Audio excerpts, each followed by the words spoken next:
Really depends on one, the breed of the dog or cat.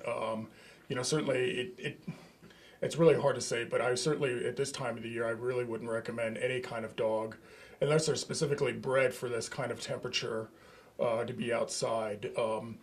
If you can to bring them inside, that's fantastic. Or if they are inside dogs like this little guy Tony, I just basically let him go outside. I put a little jacket on him. He does his business.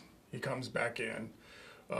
There's a lot of people that don't believe in having an inside dog. If they have an outside dog, I certainly would strongly recommend having them in, say, their barn or a shed or some sort of garage or something like that where they're out of the elements. They certainly can have problems with frostbite, but certainly they can suffer some damage with their paws, especially if you have, like, say, where they come in contact with some sort of pond or puddle or something like that, and then they walk on the concrete and it's pretty cold, they can certainly suffer some damages.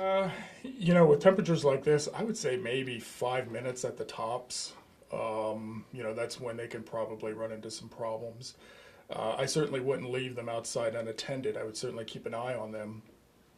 If you have an inside-outside cat, I really wouldn't even let them go outside, really. I mean, there's, really no point, really. So, especially if they don't come back, then you have to go outside and you may have, that exposure to the elements too. It depends on the breed of dog. Like if you have, like, say, a Siberian Husky, or if you have, like, say, a Malamute, those dogs are just built for this kind of weather. And, I don't really have a problem with them running around. They can do, whatever they want just because they're used to that kind of temperature.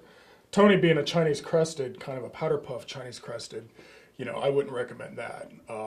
If you have, like, say, a bulldog, I would not recommend having a bulldog outside for any length of time.